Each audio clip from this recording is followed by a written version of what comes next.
جب یہ قول بیان کرتے ہیں حضرت سعید ابن جبیر تو ان کو بعض تبع تابعین کہتے ہیں کہ جب ہم لوگوں سے یہ بیان کرتے ہیں نا کہ اس سے مراد خیر کثیر ہے، تو لوگ کہتے ہیں کہ نہیں، الکوثر سے مراد جنت کی ایک نہر ہے الکوثر۔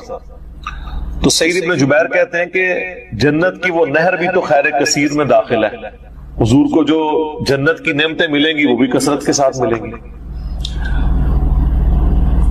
تو یہ اس کی جو تفسیر ہے نا خیر کثیر والی، یہ سب سے آپٹیمل ہے۔ اس میں جو ہے وہ حوض کوثر بھی شامل ہے، جو صحیح مسلم میں حدیث ہے کہ نبی صلی اللہ علیہ وآلہ وسلم صحابہ میں بیٹھے تھے تو آپ کو اچانک ایک اونگ آئی، تھوڑی دیر بعد جب آپ کی آنکھ کھلی تو آپ مسکرا رہے تھے، اور پھر آپ نے کہا کہ ابھی ابھی اللہ تعالیٰ نے مجھ پہ یہ آیات نازل کی ہیں، بسم اللہ الرحمن الرحیم، یعنی آپ الاسلام نے بسم اللہ سے سٹارٹ کیا،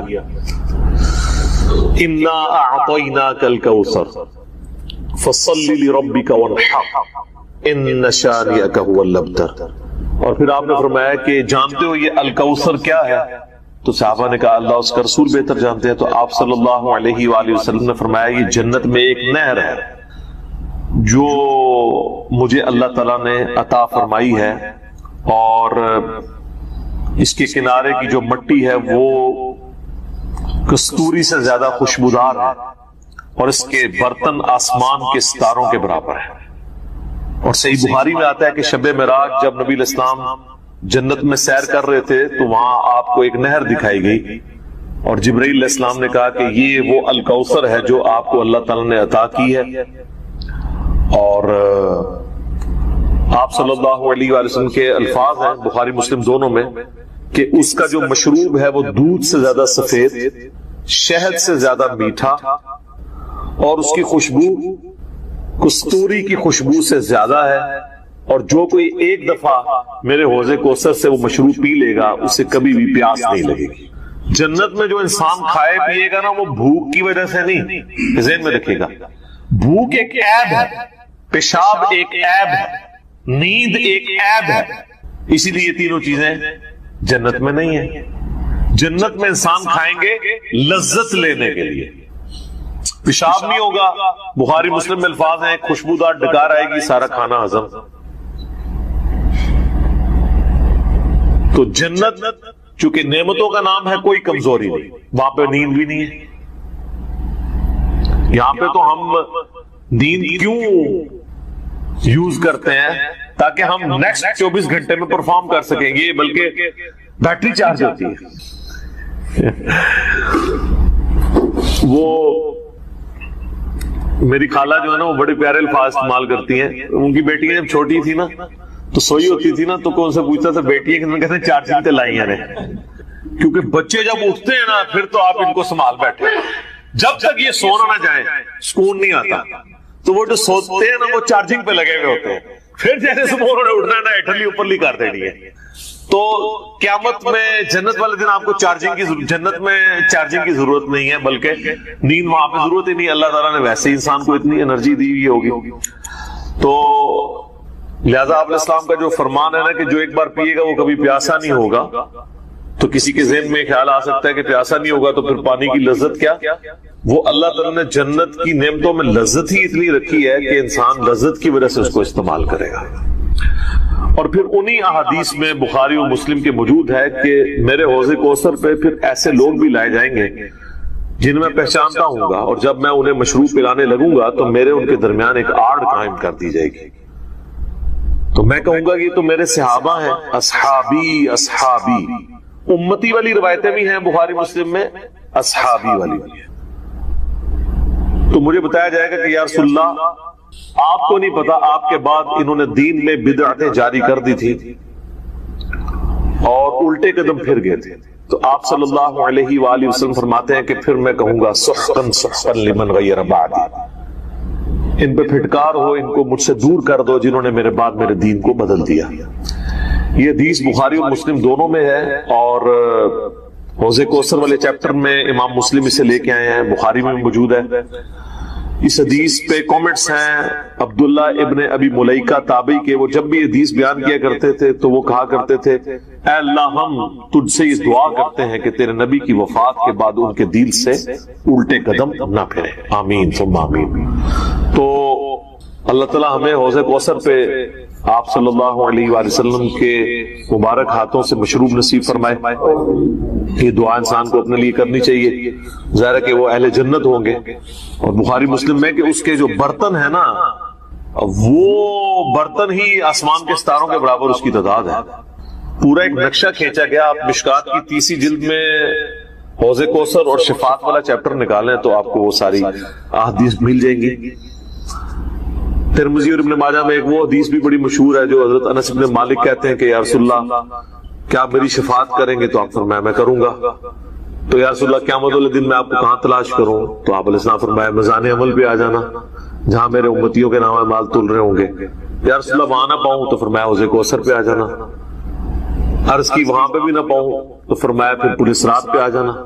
کہا وہاں پہ بھی نہ پاؤں تو آپ فرمایا میں ان 3 جگہوں کے سوا کہیں اور نہیں ہوں گا. یا میں حوض کوثر پہ ہوں گا اپنے پیاسی امتیوں کو مشروب پلا رہا ہوں گا, یا پھر میزان عمل پہ ہوں گا شفاعت کے لیے, یا پھر میں پولیس رات پہ ہوں گا اپنے امتیوں کے لیے سلامتی کی دعا کرنے کے لیے. تو یہ 3 جگہیں ہیں جہاں پہ آپ صلی اللہ علیہ وآلہ وسلم کو قیامت والے دن تلاش کیا جا سکتا ہے انشاءاللہ تعالی.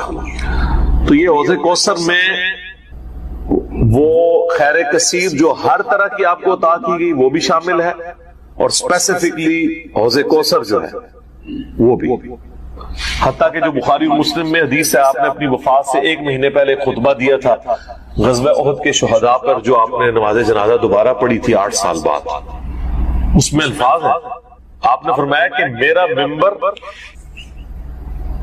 جو ہے وہ حوض کوثر پہ لگا ہوا ہے. یہ والے جو الفاظ ہیں یہ دوسری حدیث میں کیونکہ وہاں پہ ممبر نہیں تھا. یہ الفاظ ہیں بخاری اور مسلم کی وہ حدیث کہ میرے گھر سے میرے ممبر سے میرے گھر تک جنت کے ٹکڑوں میں سے ایک ٹکڑا ہے ریاض الجنہ, اس میں الفاظ ہے اور میرا ممبر جو ہے وہ حوض کوثر پہ لگا ہوا ہے. یعنی آپ علیہ السلام وہ دیکھ رہے تھے حوض کوثر کا منظر ٹائم میں گزار کے آپ کو دکھایا گیا. وہ جو بخاری مسلم کی وہ والی حدیث ہے عقبہ بن عامر والی جو شہدائے احد پہ آپ نے 8 سال بعد جنازہ پڑھا اپنی وفات سے 1 مہینہ پہلے, اور عقبہ ابن عامر کے الفاظ ہیں یہ آخری دفعہ میں نے رسول اللہ کو ممبر پہ دیکھا, اس کے بعد میں نے آپ کو نہیں دیکھا. تو اس میں الفاظ ہیں آپ نے فرمایا کہ میں اپنے حوض کوثر کو اس وقت بھی دیکھ رہا ہوں, اور دیکھنا میرے بعد جو ہے وہ مجھے تم سے خطرہ نہیں کہ تم شرک میں مبتلا ہو جاؤ گے, بلکہ مجھے خطرہ ہے کہ تم دنیا کے مال میں پڑ جاؤ گے اور پھر اس کی لالچ میں ایک دوسرے کو قتل کرو گے اور تم بھی تباہ و برباد ہو جاؤ گے جس طرح اگلی قومیں تباہ و برباد ہوگی. تو اس میں بھی حوض کوثر کے الفاظ موجود ہیں. اور پھر میرے ایک ربلا والے ریسرچ پیپر میں بھی آپ کو پتا ہے ایک حدیث ہے جو میں نے حوض کوثر کا ذکر اس حدیث کے اندر بھی موجود ہے. جب وہ سنن ابی داؤد کی ایک حدیث ہے نا, وہ عبید اللہ ابن زیاد کے پاس ایک وہ آتا ہے, ہاں یہ ابو داؤد کے اندر 4749 ہے. ابو طالوت تابعی کہتے ہیں کہ میں ابو برزہ کو میں نے دیکھا کہ وہ گورنر یزید عبید اللہ ابن زیاد کے پاس آئے جبکہ وہ دسترخوان پر تھا. تو اس نے ابو برزہ کو آتے ہوئے دیکھا اور کہا کہ یہ تمہارا ٹھگنا محمدی ہے. استغفر اللہ. ان کا قد چھوٹا تھا تو ان کا ہے گینڈا محمدی, یعنی محمدی اس نے اس لیے کہا کہ وہ حضور کا صحابی تھا. تو یہ کتنی سخت توہین کی عبید اللہ ابن زیاد نے. یہ وہی خبیث ہے جس کے بارے میں بخاری میں 3748 نمبر حدیث ہے جس میں امام بخاری نے حسین کے ساتھ علیہ السلام لکھا ہے کہ یہ حضرت حسین کے حسن میں کلام کرنے لگا تو انس بن مالک نے کہا کہ رسول اللہ کے سب سے زیادہ مشابہت رکھنے والے حسین تھے. یہ وہی عبید اللہ ابن زیاد ہے. تو یہ صحابہ کے گستاخ ہیں, آل امیہ ہیں, یہ بنو امیہ کے خدمتگار. تو اب آپ دیکھیں جب اس نے یہ بات کی نا تو حضرت ابو برزہ اس کی تنزیہ بات کو سمجھ گیا. آپ نے فرمایا مجھے گمان نہیں تھا کہ میں ایسے لوگوں کے دور حکومت تک زندہ رہوں گا جو مجھے رسول اللہ کی صحبت پر آر دلائیں گے کہ میری زندگی میں یہ وقت بھی آنا ہے کہ رسول اللہ کی وجہ سے ہمیں پوری دنیا پہ غلبہ ملا, اور اس غلبے کی حکومت کو جو لوگ انجوائے کر رہے ہیں عرب کے بدو, یہ رسول اللہ سے میری نسبت میں مجھے آر دلائیں گے. کہ مجھے کہہ رہے ہیں کہ ٹھگنا محمدی، پنجابی سے کہتے ہیں گینڈا محمدی، نعوذ باللہ۔ تو اب اس نے فوراً پینترا بدلا، وہ کہنے لگا کہ محمد صلی اللہ علیہ وسلم کی صحابیت تمہارے لیے باعث زینت ہے، آر کا سبب نہیں۔ پھر کہنے لگا کہ میں نے تمہیں اس لیے بلوایا ہے کہ تم سے حوض کوثر کے بارے میں پوچھوں، کیا تم نے رسول اللہ سے اس کے بارے میں کچھ سنا ہے؟ تو ابو برزہ نے فرمایا ہاں، نہ ایک بار، نہ دو بار، نہ تین بار، نہ چار بار، نہ 5 بار، میں نے کئی مرتبہ رسول اللہ صلی اللہ علیہ وآلہ وسلم سے حوض کوثر کے بارے میں سنا، اور جو حوض کوثر کو نہ مانے اللہ تعالیٰ اسے اس کا پینا نصیب ہی نہ فرمائے۔ اور پھر سیدنا ابو طالوت کہتے ہیں کہ سیدنا ابو برزہ رضی اللہ تعالیٰ عنہ غصے کی حالت میں وہاں سے تشریف لے گئے، انہوں نے بدعا دی کہ جو حضور کے حوض کوثر کو نہیں مانتا اللہ تعالیٰ اس کو حوض کوثر نصیب ہی نہ کرے۔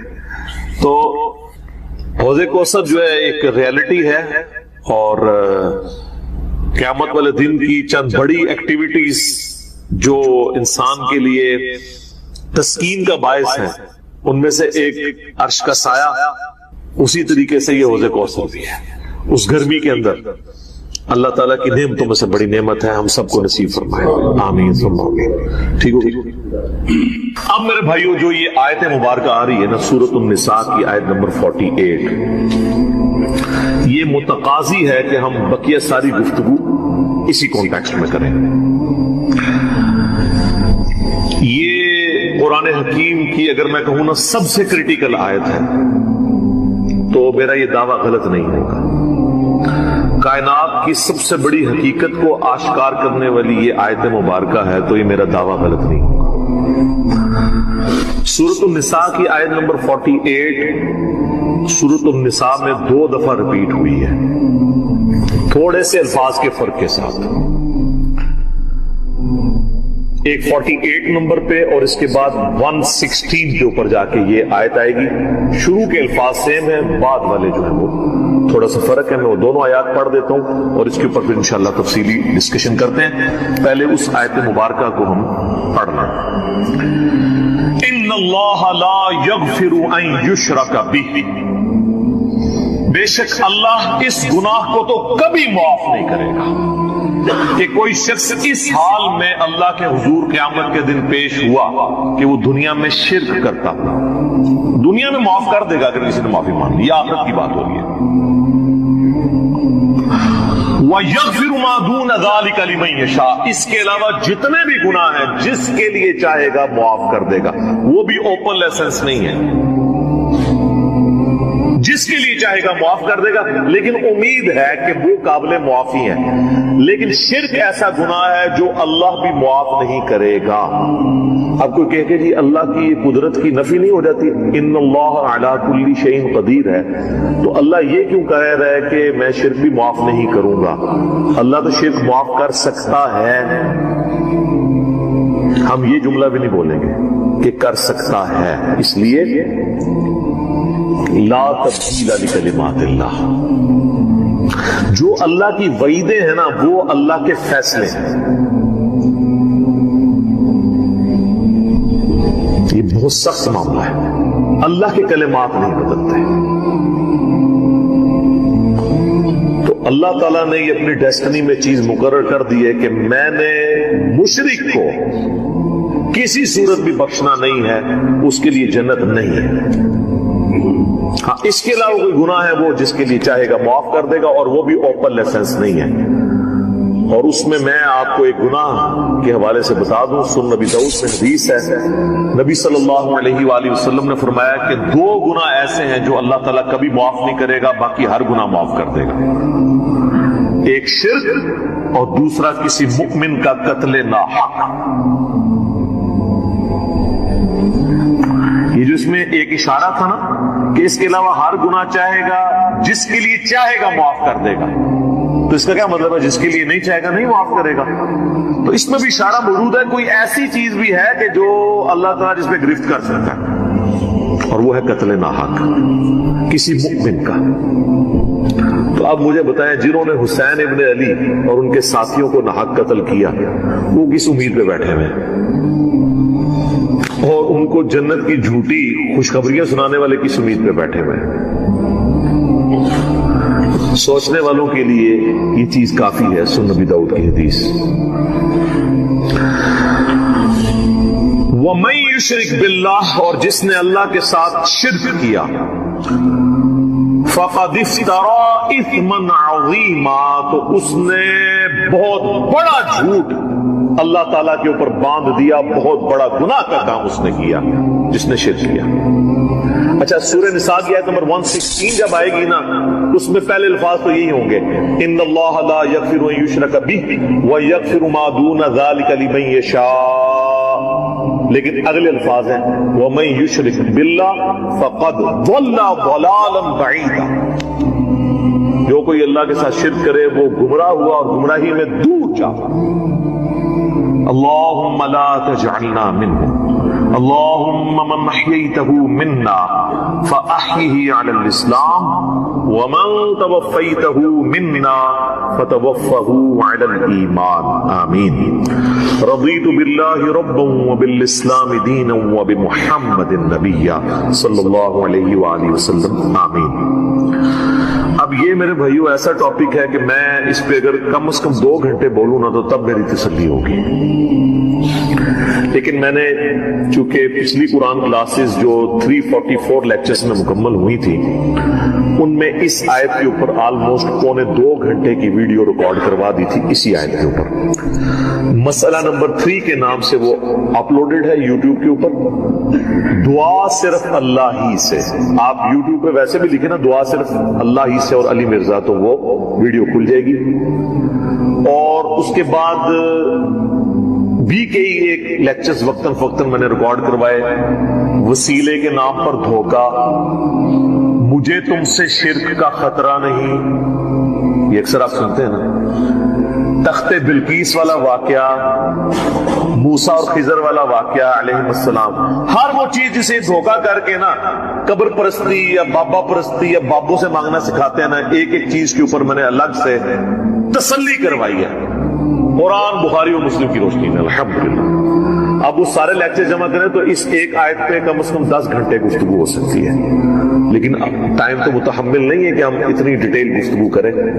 لیکن چند ایک باتیں تو میں ضرور کروں گا. ایک ریسرچ پیپر میں نے اس کے اوپر لکھ دیا 8 صفحوں کا، آپ اہل سنت پاک.com پہ ڈاؤن لوڈ کریں گے.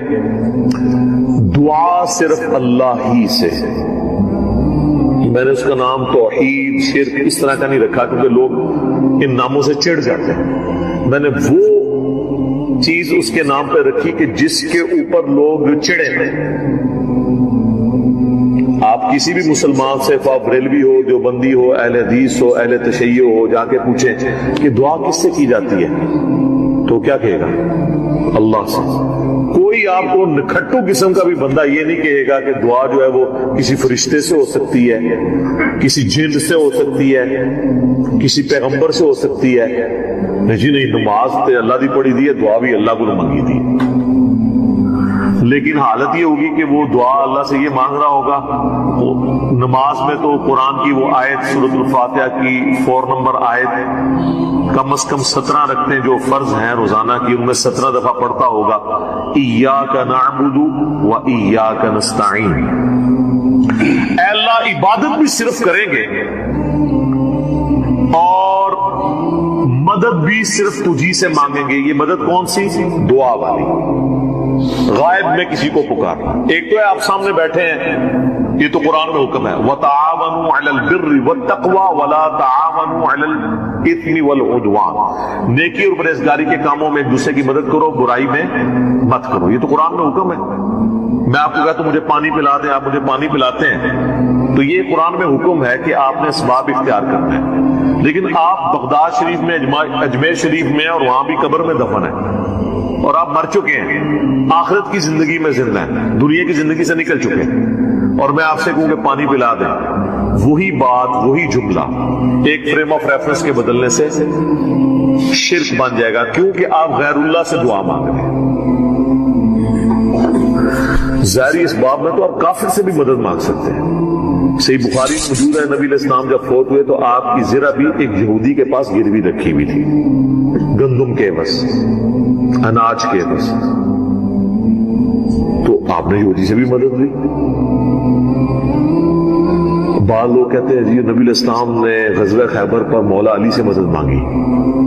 بھئی مولا علی سامنے موجود تھے, وہ جتنے صاحب آپ کے ساتھ تھے رسول اللہ صلی اللہ علیہ وسلم کے مددگار تھے دین کے اعتبار سے. یا رسول اللہ میں بوڑھی ہو گئی ہوں, لمبے وظیفے مجھ سے کوئی نہیں ہوتے, مجھے کوئی ایک وظیفہ ایسا بتا دیں جو میں کر لوں میرے لیے کفایت کرے. سر جو وظیفہ پھر لیا ہے نا مولا علی کی بہن نے, وہ ایسا وظیفہ ہے کہ مجھے ابھی تک اتنا تگڑا اور کوئی وظیفہ نہیں احادیث میں نظر آیا جس کی اتنی فضیلت ہو. آپ علیہ السلام نے فرمایا 100 دفعہ روزانہ سبحان اللہ پڑھ لیا کرو, تمہیں 100 غلام آزاد کرنے کا ثواب ملے گا.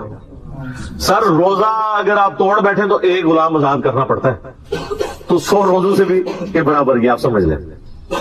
100 دفعہ الحمدللہ پڑھ لیا کرو, تمہیں 100 گھوڑے اللہ کی راہ میں جہاد کے لیے بھیجنے کا ثواب ملے گا. 100 دفعہ اللہ اکبر پڑھ لیا کرو, تمہیں 100 اونٹ اللہ کی راہ میں بھیجنے کا, قربان کرنے کا, نہر کرنے کا ثواب ملے گا. 100 اونٹ, سر ایک اونٹ کی قیمت آلموسٹ 2-2.5 لاکھ روپے, کروڑوں روپے کا وظیفہ ہے جی, ملینز آف ڈالرز کا یہ وظیفہ ہے فری میں. اور 100 دفعہ لا الہ الا اللہ پڑھ لیا کرو, یہ زمین و آسمان کے درمیان جتنا فاصلہ ہے اس کو ثواب سے بھر دے گا. سب لا الہ الا اللہ کے پھر برابری کون کر سکتا ہے؟ وہ حدیث بطاقہ ہے نا, کاغذ کے پرزے والی حدیث جامع ترمذی میں, کہ ایک شخص کے 99 دفاتر گناہوں کے کھولے جائیں گے اور نامہ مال تول رہا ہوگا تو اللہ تعالیٰ فرمائے گا میں کسی کے ساتھ ناانصافی نہیں کرتا. دوسری طرف ایک کاغذ کا ٹکڑا ڈالا جائے گا جس پہ لا الہ الا اللہ لکھا ہوگا. وہ شخص کہے گا یہ ٹکڑا کیا کر سکتا ہے, بس وہ رکھنے کی دیر ہوگی, وہ پڑھنا بھاری ہو جائے گا. اللہ کے نام سے تو وزنی کوئی چیز نہیں ہو سکتی. اسے کہتے ہیں کاغذ کے پرزے والی حدیث, اس کے لیے جنت کا حکم ہو جائے گا. لا الہ الا اللہ کا مقابلہ نہیں ہے. تو یہ 4 وظیفے ہیں, سبحان اللہ, الحمدللہ, اللہ اکبر, لا الہ الا اللہ.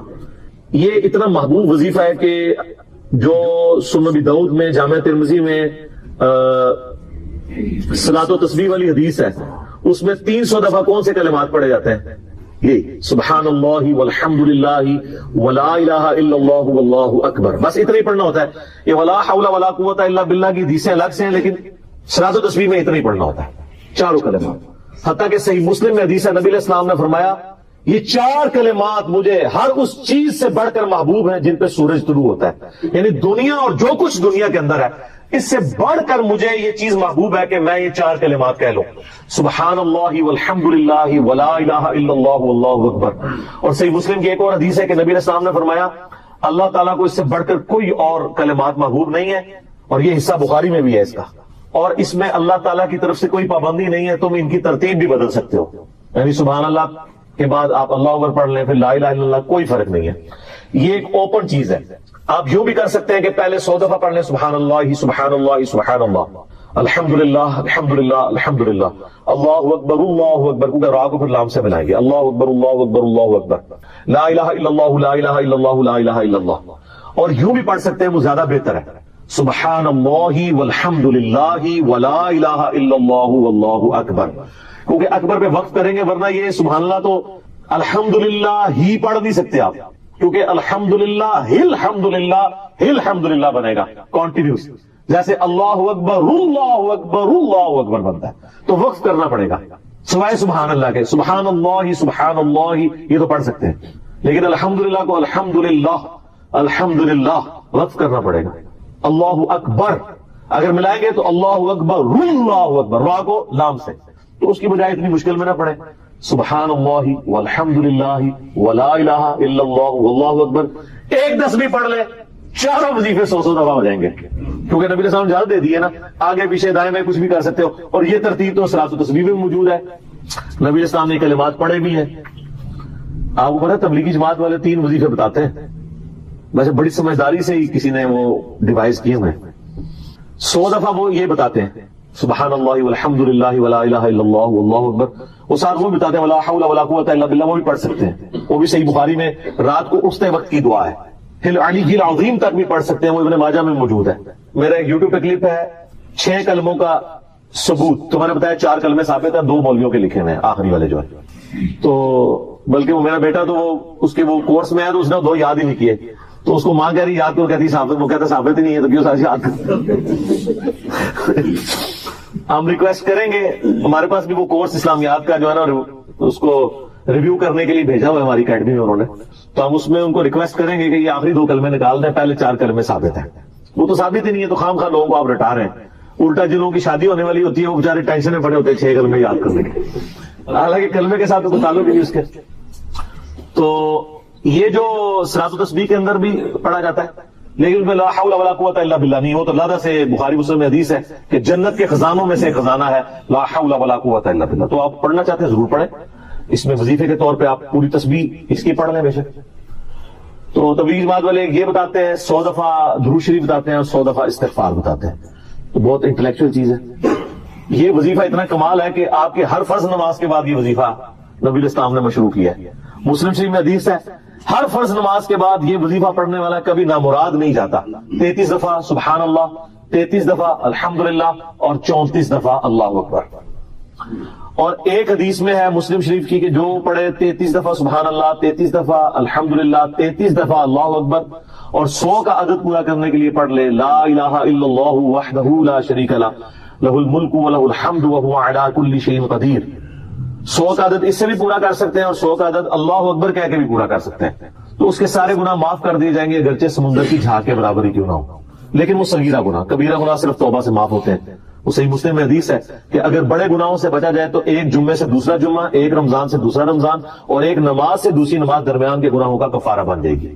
لیکن جو نماز ہی نہیں پڑھتا تو جمعہ پڑھتا رہے تو وہ تو بڑے گناہوں سے نہیں بچا مانا. مسلم شریف میں حدیث ہے بندے کے کفر اور اسلام کے درمیان فرق نماز ہے. یہ نہ ہوگا ایک رمضان پڑھ لے اگر رمضان کے بھی چلے سارے, نہیں نہ اس طرح نہیں ہوگا. تو یہ وظیفہ اتنا کمال ہے, بخاری مسلم دونوں میں حدیث ہے.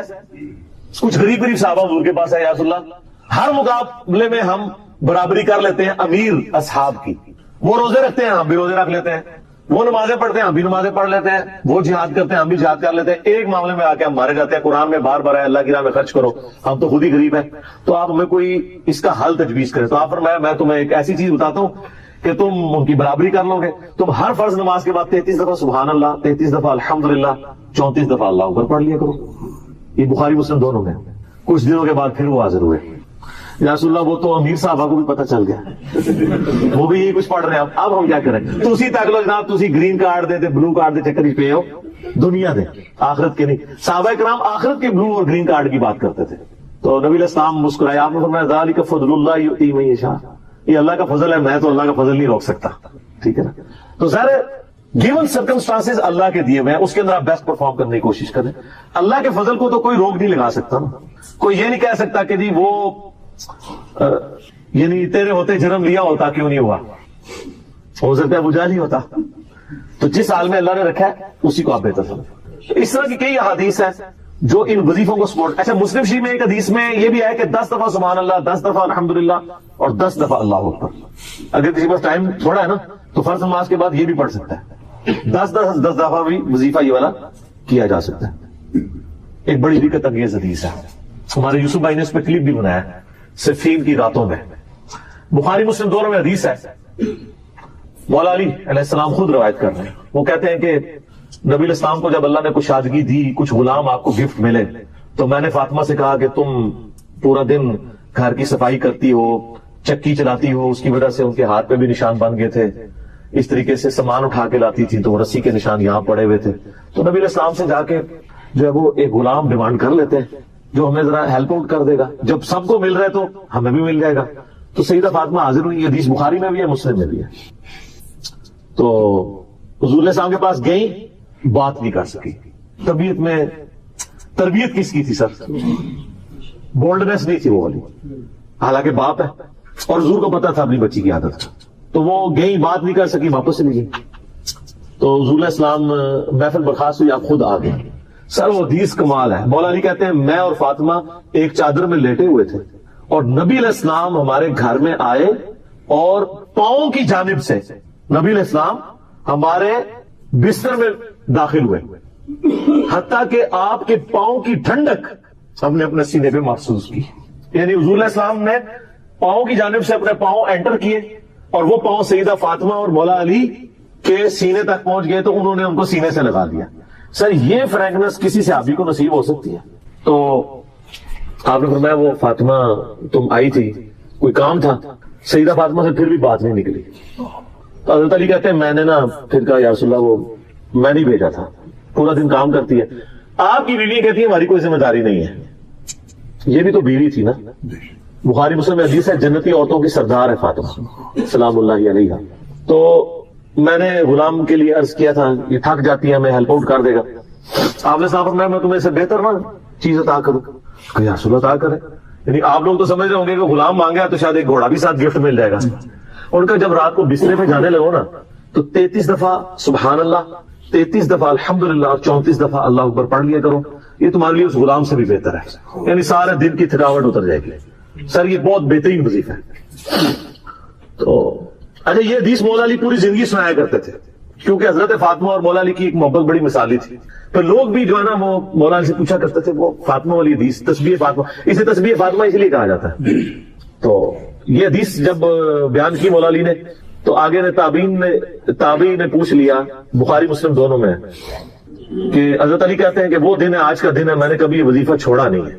سر استقامت تو خود مل جاتی ہے, جس کے بسترے میں جا کے نبی علیہ السلام وظیفہ سکھا رہے ہوں تو وہ پوری زندگی اس واقعے کو کبھی بھول سکتا ہے کہ مجھے خود آ کے میرے بسترے میں آ کے, اور حتیٰ کہ آپ کے قدم مبارک میرے سینے سے لگے تھے, اس حال میں حضور نے مجھے یہ تحفہ دیا ہے, وہ تحفہ کوئی بھلا سکتا ہے؟ تو اللہ تعالیٰ ہمارا جو تقوی کی روش اختیار کرتا ہے, اللہ تعالیٰ کوئی نہ کوئی نجات کا راستہ اس کے لیے نکال دیتا ہے, کوئی نہ کوئی مخرج نکال دیتا ہے جہاں سے اس کے لیے معاملات آسان ہو جاتے ہیں. وَيَرْزُقْهُ مِنْ حَيْثُ لَا يَحْتَسِبُ, اور اسے وہاں سے رزق دیتا ہے جہاں سے اسے گمان بھی. رزق میں صرف دنیاوی جو ہم مال دولت اس کو ایک رزق سمجھتے ہیں, یہ ایک رزق کا بالکل چھوٹا سا ٹوٹا ہے.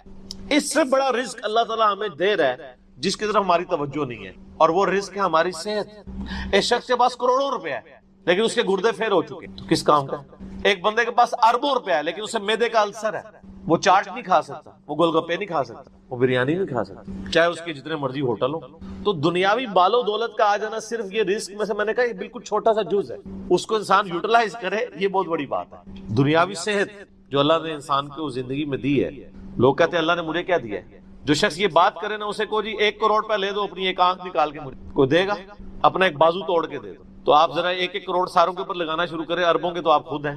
اور یہ تو میں صرف سمجھانے کے لیے کہہ رہا ہوں, یہ تو آپ گن بھی نہیں سکتے. قرآن پاک میں اللہ تعالیٰ نے فرمایا نا کہ اللہ کی نعمتیں اتنی زیادہ ہیں کہ تم انہیں شمار کرنا چاہو تو شمار بھی نہیں کرتے. تو وہاں سے اللہ تمہیں رزق دے گا, تمہیں گمان بھی نہیں. اب رزق کے لیے ضروری نہیں ہے کہ آپ کے پاس مال و دولت اور آپ کے ایسٹس بڑھ جائیں, یہ بھی اللہ تعالیٰ کا بہت بڑا رزق ہے کہ آپ کے پاس جو تھوڑے بہت ایسٹس ہیں وہ سلامت ہیں.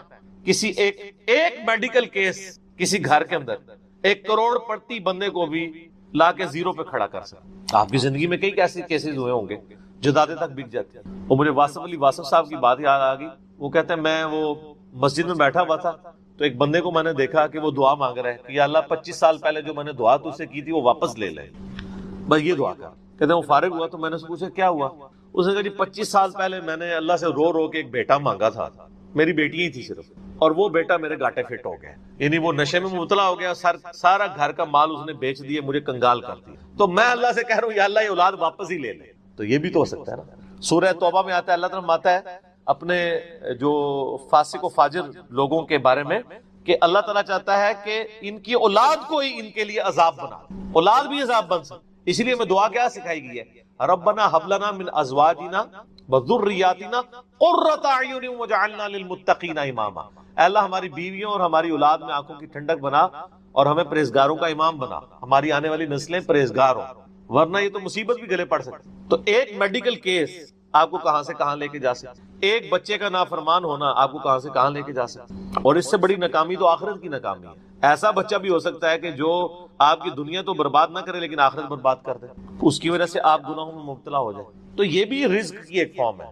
رزق صرف یہ نہیں ہے کہ آپ کے لیے مال پانی کھل جائے, بلکہ مال سبسسٹنس لیول پہ بھی موجود ہے, لیکن آپ کو کوئی ایسی تکلیف نہیں آ رہی کہ جس کی وجہ سے آپ کا مال نہیں. ورنہ ایک بندہ 10 لاکھ روپے مہینے کا کماتا ہے اور 9 لاکھ روپے اس کا نکل جاتا ہے, کیا فرق پڑا اس کو, اس نے کون سا ایسٹ بنا لیا. اور جو اذیت گزار رہا ہے وہ لادا اس کو تو کوئی سوچ بھی نہیں سکتا, ذہنی ٹینشن ہے. صحیح بخاری مسلم میں حدیث ہے, نبی علیہ السلام فرمایا ہمیشہ اپنے سے نچلے لوگوں کو دیکھو تو تمہیں یوں اللہ تعالیٰ کی نعمتوں پر صبر نصیب ہوگا اور قناعت نصیب, اوپر نہ دیکھو. اور پھر بخاری مسلم میں یہ حدیث ہے کہ ابن آدم کے پاس اگر سونے کی 2 وادیاں ہوں تو وہ خواہش کرے گا تیسری وادی بھی مجھے مل جائے, اس کا پیٹ صرف قبر کی مٹی بھری.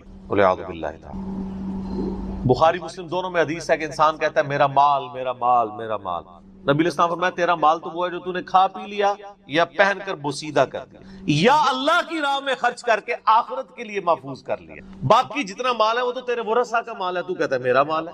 پھر بخاری مسلم دونوں میں حدیث ہے کہ نبی علیہ السلام نے فرمایا کہ انسان کے 3 دوست ہیں, ایک دوست ہی اس کی قبر تک ساتھ جاتا ہے, وہ اس کے اعمال ہیں. باقی جو 2 دوست ہیں وہ باہر ہی رہ جاتے ہیں, اس کے رشتہ دار اور مال. اب مال ساتھ جاتا ہے, مال بھی آپ ساتھ لے کے جا سکتے ہیں, لیکن وہ مال جو آپ نے پہلے ہی اپنی زندگی میں اپنی مرضی سے اللہ کی راہ میں خرچ کر دیا, وہ اللہ کے ڈیوائن بینک میں جمع ہے. وہ قرآن پاک میں سورۃ البقرہ میں آیا 700 گنا تک کے اللہ تعالیٰ کر کے لوٹائے گا, بلکہ یہاں تک فرمایا کہ یہ اللہ تعالیٰ کو تم قرض دے رہے ہو اور اللہ تعالیٰ اس قرض کو لوٹائے گا. دیکھیں کتنا قدردان ہے کہ دیتا اللہ ہے, اور جب اسی کے دیے ہوئے میں سے آپ اسی کی راہ میں خرچ کرتے ہیں تو وہ کہتا ہے کہ یہ تم نے مجھے قرض دی. اللہ کہتا ہے میں تمہارا مقروض ہوں, تمہیں لوٹاؤں گا. یہ ہے اللہ تعالیٰ کی قدردان. جامعہ ترمذی میں حدیث ہے, مسند امام احمد میں موجود ہے کہ نبی علیہ السلام فرمایا کہ جب بھی کوئی شخص دعا کرتا ہے وہ خالی نہیں جاتی, یا تو اس دعا کے عوض جو تم نے مانگا وہ اللہ تمہیں عطا کر دیتا ہے, یا اس سے بہتر یعنی اس کی برکت سے اللہ تعالیٰ بہتر نعم البدل دیتا ہے, تمہاری کوئی تکلیف ٹال دیتا ہے, یا پھر اس دعا کو سنبھال کے رکھتا ہے قیامت کے دن کے لیے, اور اس دعا کے ایکویلنٹ تمہیں اجر عطا فرمائے. تو دعا تو بہت ضروری ہے, اللہ کی طرف رجوع لانا ہے. ٹاپک اور طرف چلا جائے گا, فی الوقت اس کی طرف آپ کنسنٹریٹ کریں کہ اللہ تعالیٰ ہمارا ہے کہ تمہیں وہاں سے رزق ملے گا, تمہیں گمان بھی نہیں ہوگا. وَمَن يَتَوَكَّلْ عَلَى اللَّهِ, اور جو کوئی اللہ پر توکل کرے فَهُوَ حَسْبُهُ, تو اللہ اس کے لیے کافی ہے. ان اللہ بالغ امری, اللہ تعالیٰ تو اپنا کام پورا کر کے رہتا ہے. لیکن قد جعل اللہ لكل شيء قدرا, اللہ نے ہر معاملے کے لیے ایک اندازہ مقرر کر رکھا ہے. اسی کو ہم وہ کہتے ہیں نا کہ اللہ کے ہاں دیر ہے اندھیر نہیں ہے, لیکن یہ دیر بھی ہم صرف سمجھانے کے لیے کہتے ہیں, وہ دیر نہیں ہے. وہ اللہ کا رول یہی ہے کہ اللہ تعالیٰ نے کسی معاملے کو کس لیول کے اوپر جا کے ایڈریس کرنا. 23 سال تک مشرکین عرب کو دیکھیں نا مہلت ملی ہے. کتنے لوگوں نے کہا کہ دیکھو کان پک گئے ہیں ہمیں سنتے ہوئے, نبی علیہ السلام ہمیں دھمکیاں لگاتے ہیں کہ قوم عاد قوم سمود کی طرح تم بھی برباد کر دیے جاؤ گے, جب وقت کے پیغمبر کا انکار کرو گے تو عذاب تو کوئی نہیں آ رہا. اور قرآن پاک میں پھر نبی علیہ السلام کے بارے میں بھی آتا ہے کہ آپ علیہ السلام نے بھی تھوڑی سی بے صبری کا مظاہرہ کیا. سورۃ الانعام کے سٹارٹ میں آپ پڑھ کے دیکھ لیں تو اللہ تعالیٰ نے پھر جلال فرمایا کہ نبی تم چاہو تو جاؤ زمین میں کوئی سرنگ تلاش کر لو, یا آسمان میں کوئی سیڑھی لگا کے ان کی مرضی کا معجزہ انہیں لا کے دکھا دو. ہمارے ہم اپنے فیصلوں میں یعنی کسی کے پابند نہیں ہیں. پھر سورہ آل عمران میں آتا ہے جب غزوہ احد کے موقع پہ نبی علیہ السلام کی زبان سے بددعا نکل گئی خالد ابن ولید کے لیے کہ اللہ تعالیٰ ایسی قوم کو کیسے ہدایت دے گا جنہوں نے اپنے نبی کا چہرہ خون سے رنگ دیا. یہ صحیح مسلم میں الفاظ ہیں, قرآن پاک میں اشارتاً اس کا ذکر ہے. سورہ آل عمران میں اللہ تعالیٰ نے فرمایا کہ نبی آپ کو کوئی اختیار نہیں ہے, اللہ تعالیٰ چاہے تو ان کو ہدایت بھی دے سکتے. ہائے ہائے, یہ اللہ کے فیصلے, یہ کسی انسان کا کوئی فیصلہ. تو اب ان آیات کی روشنی میں بزرگ تو کسی کھاتے میں نہیں بنتے, لوگ بزرگوں کو لے کے بیٹھ رہے ہوتے ہیں. یہ بزرگ دعا کریں گے, بزرگ کر دیں گے, بزرگوں نے کیا کرنا ہے. یا تو نبی علیہ السلام کے بارے میں فرمایا جا رہا ہے کہ آپ کو کوئی اختیار نہیں ہے, اللہ تعالیٰ چاہے تو بخش دے, اللہ تعالیٰ چاہے گرفت فرمائے, اللہ تعالیٰ چاہے ڈھیل دے. اللہ نے ہر کام کے لیے ایک اندازہ مقرر کیا ہوا ہے, وہ اسی موقع کے اوپر اللہ تعالیٰ اس چیز کو اسٹیبلش, وہ اللہ کے ڈیوائن علم میں ہے کہ کب اللہ تعالیٰ نے اسلام کا غلبہ کروانا ہے. جب نہیں کروایا تو 13 سال میں 125 بندے ہی مسلمان ہوئے ہیں, اور اگلے 13 سال کے اندر دونوں سپر پاورز بھی الٹ دی گئی ہیں. دونوں طرف ٹائم پیریڈ تو ایک ہی ہے. تو یہ اللہ تعالیٰ فیصلہ. عمر اور رزق میں برکت کے لیے کوئی وظیفہ بتا دیں. اس میں نے بتا دیا نا, صحیح بخاری مسلم دونوں میں حدیث ہے, نبی صلی اللہ علیہ وآلہ وسلم نے فرمایا جو شخص یہ چاہے کہ اس کے رزق میں برکت کر دی جائے, عمر دراز کر دی, تو اپنے رشتہ داروں کے ساتھ اس, لیکن یہ بھی تقدیر میں لکھا ہوا ہوگا کہ وہ کرے گا تو یہ ہو جائے گا, تو اسی کو توفیق ملے گی نا. تو اللہ تعالیٰ اس کی عمر میں برکت, عمر میں برکت صرف یہ نہیں ہے کہ ایک بندہ 60 سال کا تو اب 100 سال پہ مرے, کئی 100 سال کی زندگی پاتے ہیں اور کام چوانی کا بھی نہیں کر کے مرتے, اور بعض لوگ 50 سال میں اتنا کام. امام شافعی کی عمر 55 سال تھی صرف جب فوت ہوئے ہیں. چلو شافعی کو تو چھوڑ دیں, اس سے پہلے آ جائیں. عمر بن عبدالعزیز 38 سال کی عمر میں فوت ہوئے ہیں. 38 سال کی عمر میں 3 براعظموں پہ ایسے نقوش چھوڑ گئے ہیں کہ آج دنیا حیران ہے. تو ان کو تو عمر بھی کوئی نہیں ملی ہے. یہ نہیں ہوتا کہ آپ کو عمر کتنی ملی ہے, آپ نے اس عمر میں کیا کیا ہے. آپ اللہ تعالیٰ آپ کو اسی ٹائم میں اتنی برکت. میں اپنے لیے آپ کو بات کروں, کسی کیا بات کروں, میری زندگی خود اس چیز کا نمونہ ہے. آج جب لوگ یہ نہیں کہتے ہیں یار اس نے اتنے ویڈیوز چڑھا دی ہیں, کتنے بیٹھ کے ریکارڈ کرانا رہتا ہے, حالانکہ ہفتے میں ایک ریکارڈ ہوتی ہے, روزانہ ہوتی بھی نہیں ہے, لیکن کنسسٹنسی کے ساتھ, اللہ کی مدد کے ساتھ آپ اگر یہ کام لے کے چلتے رہیں تو slow and steady wins the race. تو آج چیزیں آپ دیکھ لیں ہزاروں کی تعداد میں آپ کے سامنے, اور یہ حالات اللہ تعالیٰ فیوریبل کرتا ہے. میں یقین کریں میں اپنے بھائیوں کو کہتا ہوں، میں جب بھی درس، ابھی آج کا درس میں نے کرنا تھا نا، وہ ہندو کا جواب دینا تھا، تو میں نے پورے ہفتے سے دعائیں شروع کی ہوئی تھی، اللہ زندگی دے دیں، حالات فیوریبل ہو جائیں، ٹرانسفارمر بھی نہ اڑے ہمارا، جنریٹر بھی چلتا رہے، سارے معاملات چلتے رہے، اور فرحان بھائی بھی ٹائم پہ آ جائیں، ٹھیک ہو گیا جی، کالر مائک بھی چل جائے، کیمرے کی بھی بیٹری چارج ہو، ساری چیزیں، یہ میں جو چیزیں میرے اختیار میں کر کے، یا اللہ تو نے کروانی ریکارڈنگ، میں تو کچھ بھی نہیں،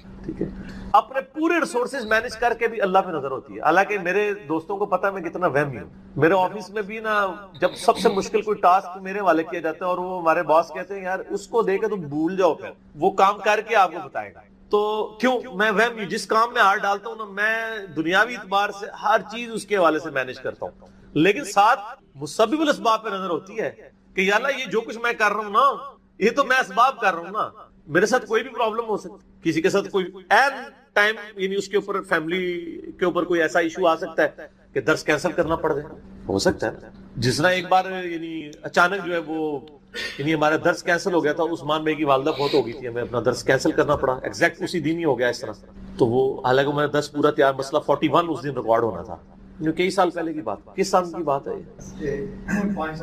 5 سال پہلے کی بات ہے، تو اپنا ہر چیز مینج کی تھی، لیکن اینڈ ٹائم پہ کوئی مسئلہ کھڑا ہو گیا، میرے اپنے بھی کئی کلوز ریلیٹیو فوت ہوئے ہیں، لیکن اللہ کا شکر ہے اتوار مطلب وہ درس سے 1-2 دن آگے پیچھے ہی ہوئے ہیں، تو اللہ تعالیٰ نے انہی معاملات کو سیٹل کر دیا، یہ ساری چیزیں سر فیوریبل ہونا، پھر تو یہ وہ سوال کی طرف ہوں کہ رشتہ داروں سے اس نے سلوک کریں، اللہ تعالیٰ رزق میں اضافہ کرے گا، عمر میں اضافہ کر دے گا، یعنی برکت ڈال دے گا، تھوڑی چیز بھی کفایت کر دے گی۔ ابو داؤد میں ایک حدیث ہے، ایک صحابی کہتے ہیں میری ماں فوت ہوگی، فرمایا اپنی خالہ کے ساتھ اس نے، ٹھیک ہو گیا، تو یہ رزق کے بڑھنے کا دیا، باقی دعا تو ایک ہی ہے، اللہم ربنا آتنا فی الدنیا حسنہ وفی الآخرۃ حسنۃ وقنا عذاب النار، یہ دنیا کے ہر کام کے لیے دعا ہے، رزق کی برکت کے لیے، اولاد کے لیے، اولاد کے اچھے مستقبل کے لیے، لڑائی جھگڑا ختم کرنے، دنیا کی ہر چیز اس میں داخل ہے، کیوں؟